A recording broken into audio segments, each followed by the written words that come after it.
All right, welcome to episode 140 of Cameron Sports Podcast. It's your host, Cameron Lindsay.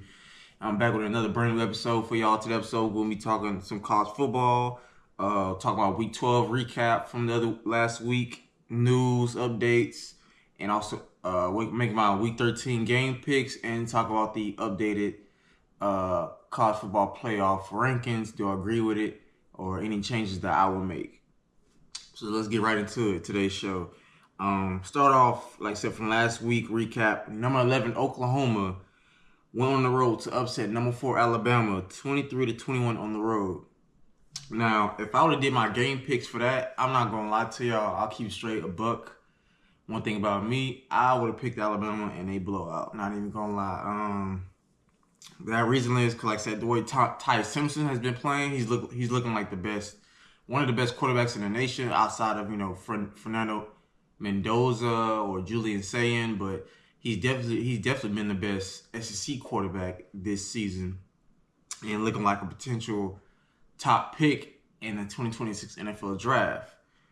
And I just think Alabama has too many weapons, like Jeremy Bernard, Ryan Williams, and they got their starting running back.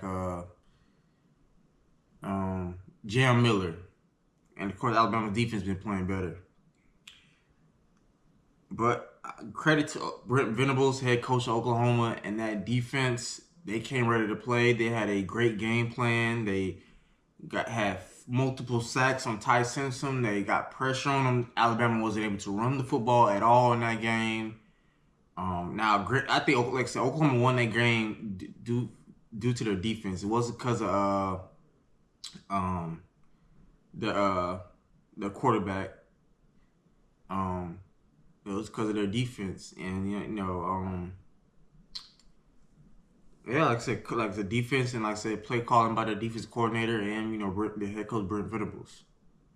So with this win, I think it definitely helps Oklahoma's chances for the college football playoff. Alabama makes it a little bit harder. They're probably not going to make the SEC championship. They'll probably need some help to do for that. But they can still make the college football playoff if they beat Auburn in 2 weeks. In about 2 weeks.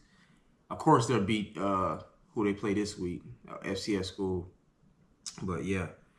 Number 3, also some news. Number 3, Texas A&M rallies from 27 points down to defeat South Carolina at home.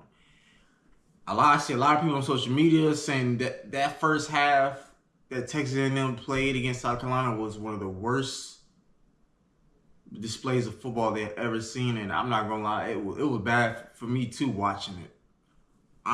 Cause I think I was doing something and I was watching, but anywhere I go, I ain't gonna miss a game, whether I'm watching on TV or watching on my phone. So I'm just watching on the phone. I'm like, wow, like it's like they just forgot how to play football. Like Texas A&M been good all year, and they choose to play like this. And I'm like, it happens almost every year. It seems like Texas A&M could make a run to the SEC championship, maybe the college football playoff, and then they lose a game or 2 or 3, and then they're out. And I'm like, oh well, here they go now to South Carolina. They was down 30-3. I'm thinking like they are dead in the water. This game is over.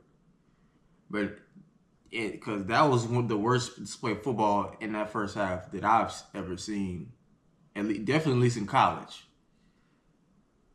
And they came all the way back in the third quarter alone to come back and make that a game. Kudos to Marcel Reed and that Texas A&M offense. They came, ready to play. He threw over 400 yards. He had 3 touchdown passes, but he had 2 crucial interceptions. They had a fumble that was taken back for South Carolina in the first half. But yeah, that definitely keeps their SEC championship hopes alive, and their college football playoff hopes alive too, of course. Because if they would have lost that game and lost to Texas, they probably even if they still made a SEC championship, that would be a must-win game for them to get the college football playoff, or potentially not make it. Yeah.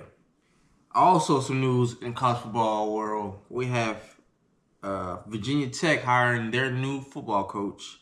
Former Penn State head coach James Franklin was introduced as the new head coach for the Hokies this week. What I think, what I a grade, if I give this grade a higher for Virginia Tech, I give it A plus. I think it's a great hire. James Franklin is a great coach. Granted, like I said, did I agree with the hire? Yes and no. But I feel like at Penn State, like he took them as far as he could take them. Like he has had great players at Penn State.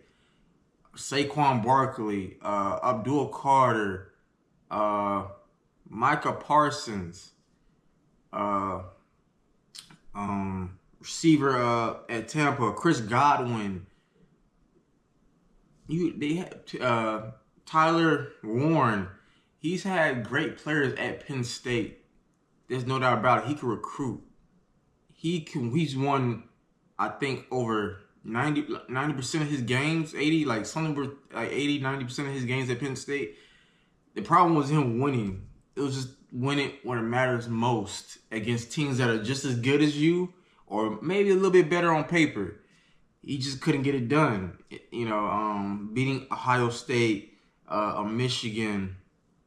You got to beat those teams if you want to compete for national championships or win a national championship. There's no other way around it. And then, of course, when you lose to Northwestern, when you lose to UCLA, teams that are usually around the middle to the bottom of the conference, things are going to happen. And I think he took Penn State far as he could take them. I'm pretty sure they're forever grateful for that. And I just think he needs a new scenery. And Virginia Tech is a great scenery. He's in the ACC. Excuse me. I think there won't be no expectations, because the ACC and that's the worst conference right now in college football by far. I've seen multiple people on multiple platforms saying they wish they could change the rules to where a conference champion automatically doesn't get in, because the ACC is so bad that somebody like a Duke, who has, I think, 4 losses, could get in the college football playoff just because they won the ACC. Because I think Duke has only 1 loss in the conference, or Virginia. Like, you got teams like Virginia and Duke who have a chance to make the college football playoff, and they're not really that good of a team, to be honest. So I think this is a great job. He won't have no expectations for a while. I think, give him. I think by a year, because when you hire a new coach, you gotta start recruit. First you gotta deal with your current team. So he's gonna talk. He talked to the players. I'm pretty sure he's gonna know how the roster's gonna be, who's coming back, find out who's coming back. So what you gonna have to deal with the players that you're gonna have coming back, players that might transfer into the transfer portal. Then you got go recruiting, get high school recruits. Then you got to go in the transfer portal and find players. So I give him maybe like year 2 or 3. I think he could start making something happen at I almost said Penn State, at Virginia Tech, to get them competing for the ACC, which I don't think will be too hard. I mean, his biggest competition would be Dabo, but I don't know what's going to happen there. Is Dabo going to stay at Clemson? I think he probably will. I think the only job in the ACC I can see somebody getting fired is Mike Norvell at Florida State. But the reason I say is for Clemson is because either I hearing that North Carolina Clemson might try to lead the ACC. So I don't know what's going to happen with that. But, I mean, let's just say if Dabo was to get fired, then, yeah, the ACC will be completely wide open as far as, like, a coaching branch, like who can be the best coach. And I think James Franklin automatically being hired is the second best coach in the ACC overall. I think he's the second, Dabo and James Franklin. And I just said it's a fresh start. He won't have no expectations. He's going to be able to recruit. He's already familiar recruiting talent in that area, the DMV area. I think this is a great hire for the Hokies. I give it an A+. Now, a couple questions I wrote down like 3-4 questions. First off, can Oklahoma make the college football playoff with a win over Alabama? I think they can. I think they got a really good shot, but they're gonna have to win these last couple games against, of course, like I think Missouri, and I think they got LSU last. So they got to deal with these two games. If they win out, I think Oklahoma gets in. That was a great win. I did not expect them to get the win over Alabama, I'm not gonna lie. So I say yes. Now next question is, if Alabama loses to Auburn next week, can they still make the college football playoff? And I thought about it. The answer is no. I say that because one, the committee's gonna look at your first loss to Florida State, which was a horrible loss. At that moment, it wasn't a bad loss because like, okay, Florida State upset Alabama, and then they started looking good. Next thing you know, Florida State just fell off a cliff. I think that win against Alabama was their national championship, and they just fell off a cliff. Heck, before filming this episode right now, I checked my phone. They lost to NC State. I was too busy watching the 7-8 Alabama high school playoffs with Central and Thompson. Shout out to Central. Amazing season. I know you fell up short. 2-point conversion failed, but nothing be shame to them boys. It's a great program here in Phoenix City, Alabama. But they fell off a cliff. So I think the Florida State loss is bad. The college football playoff committee is going to look at that. Then you lose to Oklahoma, which is no shame in that. Oklahoma's a really good team, but that's 2 losses. Then you lose to a below average Auburn team. Even no offense to them, like as far as defensive wise and players like Cam Coleman, elite players, but their offense, overall team, Auburn's average to below average because their offense stinks. Especially because of quarterback and they fire Hugh Freeze. So if you lose to Auburn, who's pretty much a average to below average team in the SEC, that's gonna be 3 losses. You don't even make the SEC championship. Then you're gonna fall even lower in the rankings. I just don't see Alabama. I think they're gonna fall short again. If they fall short again to make the college football playoff 2 years in a row under Kellen DeBoer, some Alabama fans might be calling for that job. Not gonna lie, but I say no. Next question: did the college football playoff committee get it right, putting Notre Dame 8-2 over 8-2 Miami in the college football playoff rankings? The reason I say that is because I'm watching College Football Live, the show, ESPN, and some are saying that Miami should be ranked ahead of Notre Dame because the head-to-head matchup. Because week 1, to kick off the college football season, Miami played at home against Notre Dame. They won in a close game, 27-24. And I think, usually the playoff committee does honor head-to-head matchups. So if it comes down to, it's like almost any sport. If one team beats another team, whether they play once or let's say they're division rivals, they play multiple times, and you beat that team 2 out of 3 times, you have the head-to-head matchup.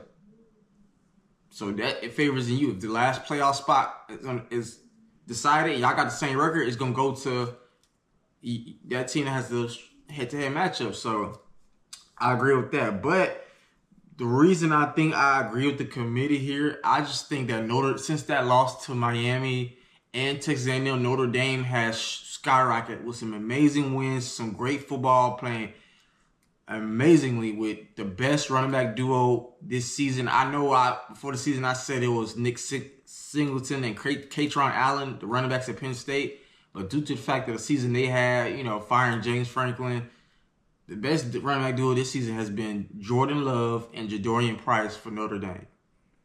Especially Jeremiah Love, who's the best running back in football. He's going to be the first running back taken in the draft next year by far. I think he's going to be a first-round pick, or at the very worst, a late first-round pick and an early second.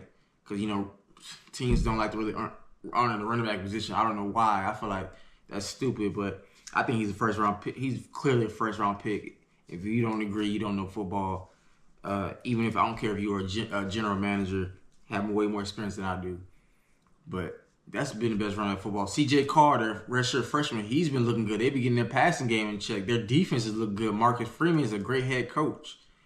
Mario Cristobal, he's a good coach, but I don't think he's a better coach than Marcus Freeman. There's a reason why Marcus Freeman just had Notre Dame in the college football playoff against the defending national champs Ohio State. The same team that's still been number 1 since they beat Texas week 1. So that same team that had all that talent, lost the players, is number 1 right now undefeated. Marcus Freeman almost beat them last year in the national championship. Made that game competitive.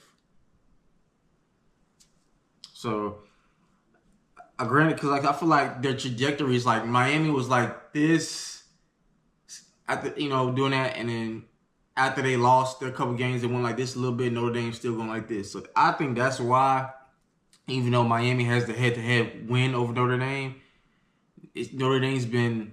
I feel like committee thinks if Notre Dame and Miami play today, I think Notre Dame will be favored, and clearly right now it's a better team. So I agree. I have no problem with Notre Dame being over Miami. If Miami didn't lose the way they did, and maybe only had one loss or maybe real close or whatever, if they not like that, struggling the way they've been doing, Carson Beck throwing 4 picks in a game or something, Miami would be over Notre Dame. If Jeremiah Love and Jadorian Price have been playing like they've been playing, Miami will be ranked ahead of them. But they're not. So, yeah. And last question, should a group of 5 team automatically get a playoff spot? Because I've seen, like I said, other podcasts, other sports influencers, media people saying they want the college football playoff changed where a group of 5 team doesn't automatically get a bid. I'll say this. I have to disagree with that because I think, like, it's fine. Like, for years, the group of 5 has never really had a chance to compete for a national championship. It's been people act like the group of 5 team or FCS. Yes, some of them, a good portion of them were former FCS scheme teams, but I've seen group of 5 teams upset Power 5 teams almost every year in bowl games, especially big bowl games before the 12-team playoff, like the Rose Bowl, the Cotton Bowl, the Orange Bowl. Back when I was growing up, West Virginia, when they was in the Big East Conference, they upset Clemson. They put 70 points on Clemson. The same Clemson team that's coached by Dabo. They put up 70 points in the Orange Bowl, a big New Year's Six Bowl against Clemson. 70 points. I seen Tulane upset Caleb Williams, the same USC team that was coached by Lincoln Riley right now, and current Chicago Bears quarterback Caleb Williams while he was in college at USC. And that's just 2 examples. I could think of more, but yeah. So no, like I think they should have a chance. Now, should they get an automatically first round bye like last year at Boise State? No, after seeing that against, like, when they going against Penn State on the road, or going against Penn State in the neutral site. No, I think they should automatically get a bid, but not a first round bye. Maybe a home home game if they have the higher seed over whoever they're playing. I think they should get an automatic bid, and maybe a home playoff game if they have their higher seed or better record. So, yeah, I think they deserve it. Like I said, some people like it. It is what it is. But now let me get to a few game picks real quick, and then I'm getting to my the college football playoff rankings. First up, got number 2 Missouri, 22 Missouri, 73 going against number 8 Oklahoma, 8-2 Saturday, 12 o'clock noon. Ahmad Hardy had over 200 yards rushing against Mississippi State at home last week. It looks like their starting quarterback may be good to go, but like I said, because he's been recovering from a dislocated ankle, and that's going to be hard to play off of. So knowing that, I got to go Oklahoma. I just think the Oklahoma defense is going to be too tough, especially with a quarterback that has an ankle like that, who coming off an injury, dislocating it. He's not, obviously, I don't think he's going to be 100% at all. I don't think he should play. So I just think John Mateer is going to light it up. Like I said, even though Oklahoma will beat Alabama out of spite of John Mateer. Not saying John Mateer played awful. He played okay, but he wasn't the reason Oklahoma beat Alabama. It was that defense and Brent Venables. So I got Oklahoma winning this game against Missouri. Next up, we got the game of the week. College game day is going to be there in Eugene, Oregon. Number 15 USC, 8-2, led by their head coach Lincoln Riley, going on the road to take on number 7 Oregon, 9-1, against quarterback Dante Moore and head coach Dan Lanning. 3:30 p.m.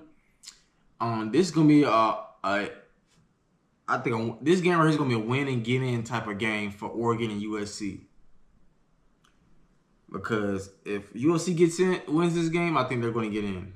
They're going to, especially a win like this. If Oregon gets in, They're going to be in now. They're not going to get into Big Ten championship, but they'll get into playoff. But part of me is a little worried because, like I said, Oregon, their secondary is a little iffy. Their defense has not been all that good as it usually be, especially the offense. The offense is not as explosive. Granted, DeCorian Moore has been out with injury. Stewart got hurt before the season started. The offensive line is a little shaky. Dante Moore been under pressure for a little minute. But that USC offense has looked amazing. The receiver Fleming has over 106 yards a game, 15 yards a catch. But I still believe in Oregon playing at home. If it was at USC, I'd be even more worried and probably would lean towards USC for the upset. But I'm going to Oregon. I trust Dan Lanning. I trust that Oregon team. I think it's going to be a close one. I think Oregon will get the win over USC and clinch a spot in the college football playoff. Well, even though they got to still beat Washington after this week, I think they'll get in against USC because they only got one loss. If they beat USC, then lose to Washington, they'll only be 2 losses, and they'll still get in. They'll still get in with 2 losses if they do lose to Washington. If they beat USC and lose to Washington next week. Next up, we got Pitt at 7-3 against number 16 Georgia Tech 9-1 here in Atlanta, Georgia, 7 o'clock. I got Haynes King and the Georgia Tech Yellow Jackets getting the win over the Pitt Panthers. And lastly, we got a Big 12 matchup. Number 11 BYU 9-1 taking on going on the road to take on Cincinnati Bearcats at 7-3 8 p.m. This is going to be a very important game. I know Cincinnati wants to keep their hopes alive for a Big 12 championship appearance. BYU also, especially a college football playoff appearance.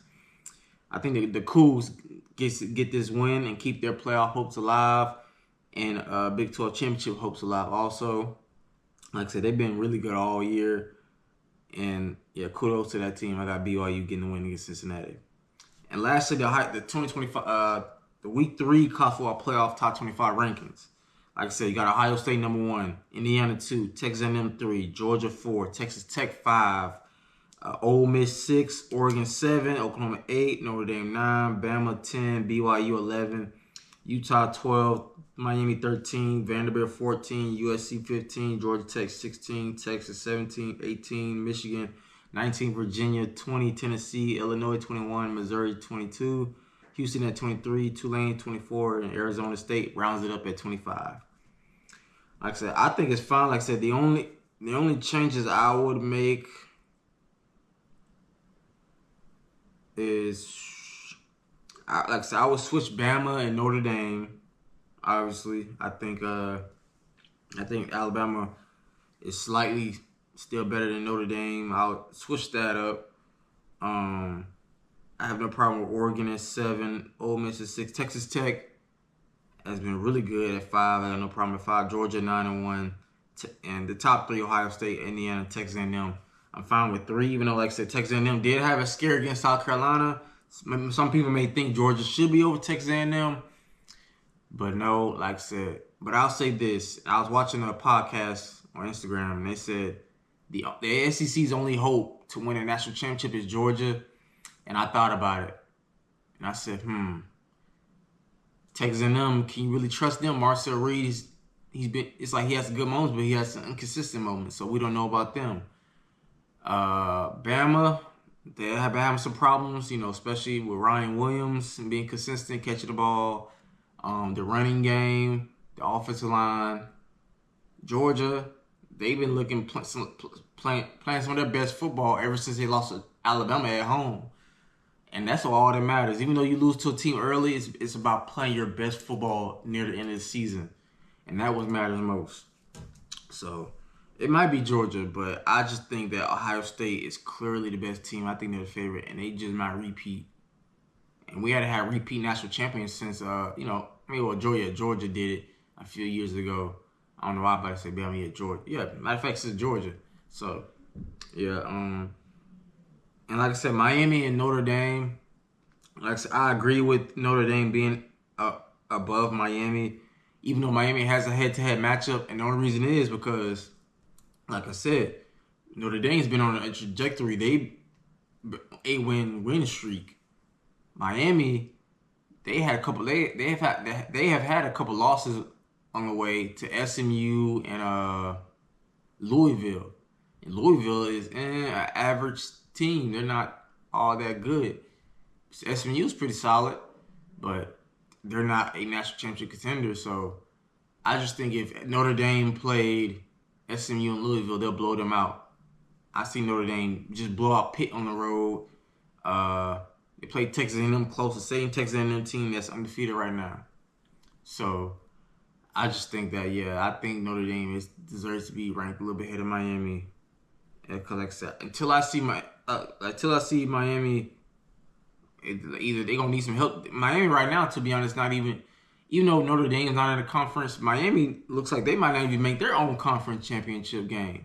So does it really make sense to put Miami over Notre Dame if they not even gonna make their own ACC championship? They don't even control their own destiny. So, but this whole list, I have no problem with it. Like I said, the only thing I'll make change is flip Alabama and put them at 9 and Notre Dame at 10. That's about it. Everything else found me. Let me know what y'all think in the comments. Do y'all agree with the college football week 3 top 25 playoff rankings? Really, all that matters is the last rankings that come out after the regular season ends, before the conference championship week. So, because those rankings right there are going to really tell us who really has a shot to get in. Even teams that don't make the conference championship, we're going to know they're going to be in, because if they're in that around the 1 to 12 range, we know they're going to be in. Probably, because depending on what happens. Because if let's say a team that has 2 losses loses in a close game in a championship, and it's close, but it's like, okay, is that 3-loss team that lost in the conference championship better than a team that has, let's say, 2 losses that didn't make their conference championship? It's going to be that debate. So that's going to be interesting right there. I can't forget that. You got to remember that, because that happens every year. That's happened the past couple years, even when it was a 14 playoff. It's like, okay, is this 2-loss team that just lost in a conference championship better than the team that only lost 1? It was that debate. Heck, I think that was what happened to TCU a few years ago. They had lost in the Big 12 championship. They were undefeated and lost their first game. And I was like, does TCU deserve to be in over Bama? So it was all that going on. But I have no problem with it, So let me know what y'all think. But that's today's episode. Like I said, I wanted to talk about Week 12 recap. News updates: James Franklin becoming the head coach of Virginia Tech. Oklahoma upsetting Alabama on the road. Texas A&M rallying from 27 points down, playing some of the worst football I've seen in the first half ever in college football history, just to come back in the second half. And I hope you enjoy some Week 13 football. Like I said, College Game Day will be in Eugene, Oregon for USC Oregon. Hopefully one day y'all see me up on there with the Pat McAfees of the world, talking some football. You never know. That's the goal. But I appreciate each one of y'all tuning in. And if you want to touchdown with Cam, please hit the like, subscribe button. We almost at 300. We at 281. I know we can get to 300. But I'll catch y'all next time for another episode. This has been your favorite host and your favorite sports podcast, Cameron Lindsay, signing out. I'll catch y'all next time. Take care.